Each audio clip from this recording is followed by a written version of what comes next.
O mga kapopi, welcome to my vlog. So ngayon kapopi ay pupunta tayo dito sa Value Village. Nakikita nyo naman ang ating paligid ay uulan na naman at napakadilim mga kapopi. Mga kapopi, we'll go to Value Village. Yan mga kapopi, it's just close to our place. So ito ay second hand store. Pasyalan natin at papakita ko sa inyo mga items that they have here na binebenta na I would say naman na mura na kasi gamit na, pero dapat marunong kang mamili kasi may mga items din na mahal pa rin kahit second hand. So let's check it out guys para magka-idea kayo ano ba yung Value Village dito sa Canada mga kapopi. So, dito muna tayo. As you can see mga kapopi, we got paintings here. Different paintings. Pakita ko sa inyo, gaya nito, ang painting na ito, it's $4.99. Then, we also got this painting, $6.99. So, depende kung anong klaseng painting ang gusto nyo mga kapopi. Anong designs ang gusto nyo. Yan, pwede yung mga tipo ganyan, ilagay mo sa banyo, chillax lang. All kinds of paintings kasi marami dito nagdo-donate. So yung mga hindi nila kailangan gamit, dinadala na dito tapos binebenta ng Value Village. And then sa section nito mga kapopi, dito naman ay iba-ibang mga anik-anik. We also got candles here. Yan, gusto mo mga flower base, kaya nito basag na. So I don't know if they still sell that one. Iba-ibang klaseng candles.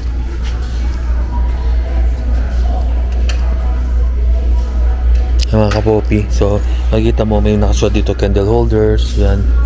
So itong section na to puro candles. Then this part here we got some vases. Yan, kung gusto mo ng mga flower vases, marami dito. Iba-ibang sizes, iba-ibang shapes mga kapopi. Yan. I think I need one of these. Kaya hindi ko dalang wallet ko mga kapopi. Iba-ibang flower vase. Dito mga kapopi, may nakasulat naman dyan kung anong area to. May office supplies. There's also home decor. So dito tayo sa mga aisle mga kapopi. So maganda rin to mga kapopi, pero just be careful when you're getting it because some of them may mga cracks para hindi kayo lugi mga kapopi. Yan, so it's a mix of everything, wood decor, yan. So lahat yung makikita kahit mga jewelry box mo rin dito, ganito. Itong jewelry box nito, it's around $4.99. Then they also got flowers. You can put it outside your house or inside your house. Ganito, $9.99, $4.49. So medyo pricey pa rin mga kapopi kasi sa Walmart makakita ka na brand new na tapos hindi ganyan kamahal mga kapopi. So dito naman itong aisle na to puro picture frames. Yan, $4.99. Yan. So bago nila yan ilagay dito, marami ng bali may sumasalang na yan. Check nila kung may mga basag o kaya kung may mga basag man nilalagay pa rin nila, depende sa kung gusto mo bilhin. So titingnan muna ng mga branded. So separate nila, pati alam nila kung anong branded kasi they can put a big price on it mga kapopi.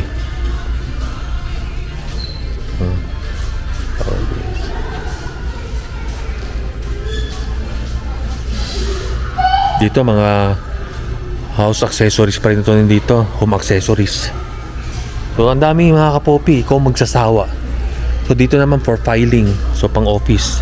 So gusto mo i-file mga papeles mo, yan, $2.99 for this. Yung mga kapopi, daming mabibili dito. So kung hindi ka maselan, hindi ka maarte, gusto mo luma dito. Pero kung gusto mo ng brand new, no one's stopping you. So it's just your choice where you want to spend your money mga kapopi. So yan.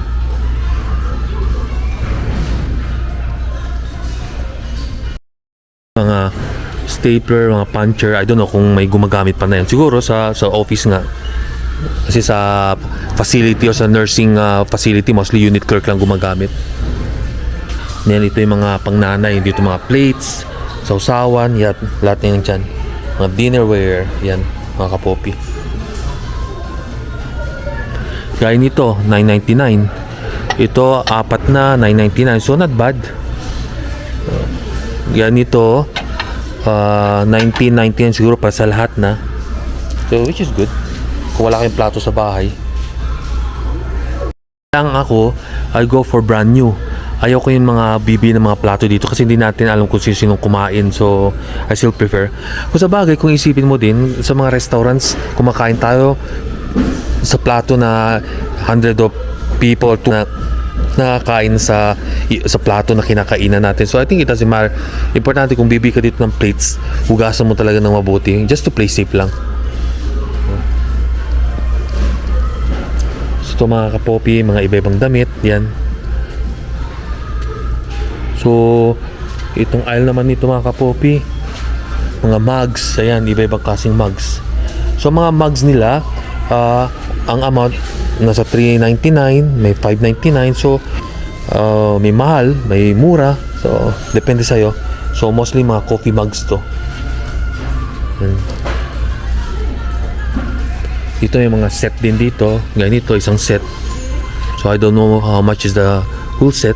Tapos dito pang tea. Yan mga kapopi. Tapos dito marami pang glasswares. Yan, mga glasswares. Ito actually pang alak. Yan, pang beer. Yung mga kapopi. So, naglalaro ang presyo sa $2.99. Then we also get $7.99. So, may $3.99. All kinds of glasswares. Mga wine glasswares mga kapopi. Ikaw magsasawa dito mga kapopi. And this one here, we also got pwede lalagyan ng mga sausawan. Ayan. So ikaw magsasawa mga kapopi. Dito mga kapopi, we also have the serving bowls and platters. Ayan. Dahil mga kapopi. Then we have kitchen accessories here. Yan, gusto mo decoration, meron dyan.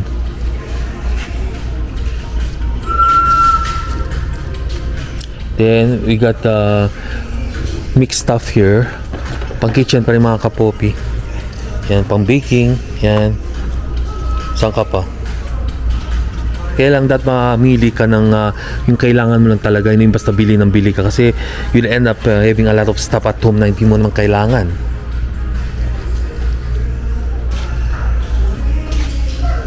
Yan, may mga flowers pa rin pang decoration. Halo-halo na dito mga kapopi, mga different plastics. Yan, siguro kung may mga bisita ka, then gusto mag-uwi, ayan, pwede nila iuwi yan. May mga malaking containers, may maliliit. Dito pa mga kapopi, lahat dito mga different kinds of water bottles. Ayan. Water bottles yan. Actually, ito, $4.99. But if you go to dollar store, makakabili ka na ng brand new na mura pa dito. So, it's still your choice mga kapopi if you want to get it. Yeah. And nandito sa area na ito mga kapopi, iba-ibang game boards. Yan, mga pambata. So, for game boards, I think it's a good decision to buy here kasi cheaper. And at the same time, maraming choices na pwede mong pagpilian na pwede mo talagang laruin pagka nagchichillax lang kayo sa bahay. So, it's a good spot for kids. Tapos dito may mga laruan. Yan. Actually, you don't need to spend a lot of money sa toys kasi nga napaglilipasan lang yan, and then binibigay-bigay lang yan sa mga kakilala mo, or kung may mga iba kayong batang kakilala na nangangailangan laruan, pag hindi nyo na kailangan sa bahay, just give it to them. Actually, you don't need to invest sa toys kasi nga pinaglilipasan lang ng mga bata, mga kapopi. So itong Value Village, so may idea na kayo anong Value Village. Then they have all kinds of kitchenwares here, mga coffee maker, then they also have oven. Ayan, yan mga kapopi, kompleto yan. Then they also have rice cooker. Ayan. So dito mga kapopi, puro laruan pa din yan. So nakikita nyo dito mga kapopi, puro damit to nandito. So, damit, may pambata, may mga dresses, may mga activewear. So, ang dami mga kapopi.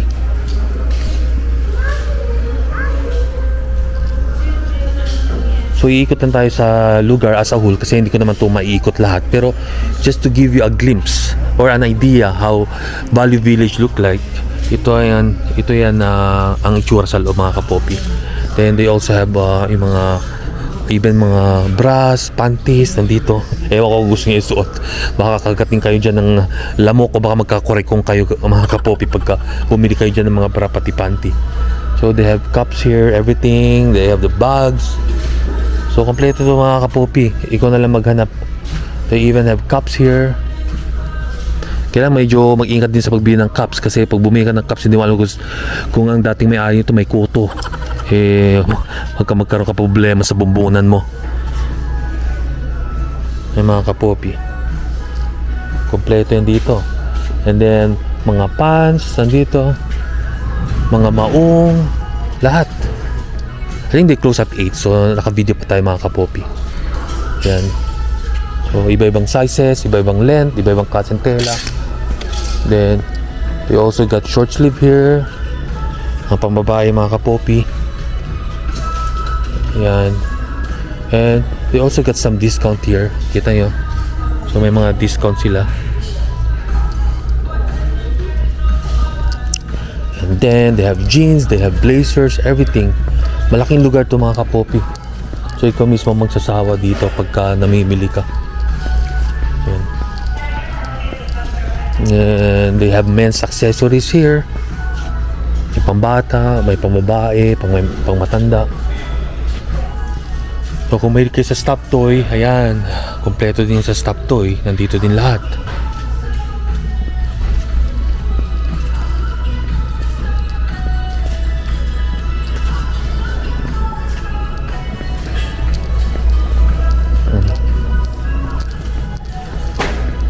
May mga kapopi, we'll go check out here. Dito naman mga bags. Ito nyo dito. Ayan. Puro bags dito mga kapopi. Yan. All kinds of bags. Kaya lang iba talaga mukhang luma na. Ay baka mukhang mahal, kaya lang mahal. So mayroon pa rin $5.99, may $10.99. So yung mga kapopi, handbags and wallets. Dito naman, pati yung mga kailangan sa banyo, yung curtain, meron dito mga kapopi. So dinadaanan lang natin dito ang iba kasi mahirap ikutin lahat kasi yung mga damit similar na lang naman, malaki lang yung aisle nila sa mga damit kaya hindi ko na kailangan isa-isahin. Dito may mga pillow sila mga kapopi. Maraming namimili dito mga kapopi. Punta tayo sa shoe section. So may kanya-kanya tayong choice, may kanya-kanyang budget, anong gusto nyo. So may mga shoes dito pang bata, may mga boots. Yan. Marami dito namimili. Pero syempre ang mga socks mga kapopi, brand new yung mga socks. Walang babenta ng second hand socks. Pero nakakatuwa lang mga kapopi kasi may nagbebenta mga lumang bra. So doesn't make sense. Tapos may mga bagong socks. So itong mga shoes nila, iba-ibang klaseng shoes. May leather, may rubber shoes. So saan ka pa? May mga books din dito mga kapopi.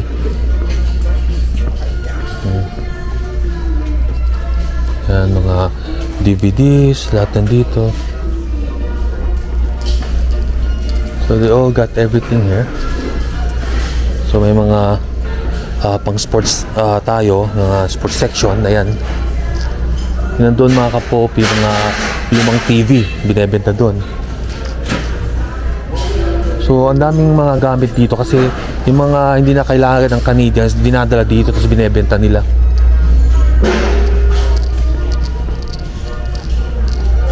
Tapos mga kapopi, may section sila dito na binebenta. Ito mga kapopi, ito yung mga mahal na section kasi actually hindi naman mahal. Actually jewelry section to. Binebenta dito. Yan mga kapopi. And then they also have stuff for pets. Ayan. Yung mga stuffed toy lahat. So mostly mga damit nandito. So hindi natin kailangan isa-isahin ang aisle. So yun lang mga kapopi. So far napakita ko naman sa inyo ano ang Value Village. I hope na lahat na daanan natin, kasi karamihan dito sa gitna mga damit na. So hindi ko na kailangan isa-isahin pa ang aisle. So kompleto dito. Ikaw na lang mag-isip kung gusto mo bilhin or hindi, or mamili ka lang ng kailangan mo. So palabas na tayo mga kapopi. At least naikot ko na kayo. Okay, dito yun cashier, mga nagbabayad dito.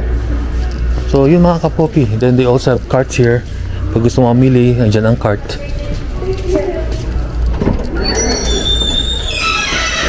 So I think it closes at 8. Yeah, welcome. Ayun mga kapopi, naipasyal ko na kayo sa Value Village. And maganda tong area guys, kasi malapit lang to sa amin. So yung mga kapopi, at least na tour ko na kayo sa Value Village. Hope you like my vlog mga kapopi. Para just kung may sabi sa inyo, ano ba yung Value Village, then by watching my vlog, magka-idea kayo kung ano ang Value Village, okay?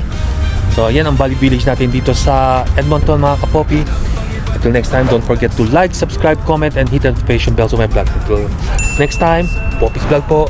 Prince Poppy, bye-bye and peace out. Sa iba't ibang dako ng mundo, isa sa mga ito ay ang Prince Poppy Vlogs. Ang Prince Poppy Vlogs ay gawang Canada, subalit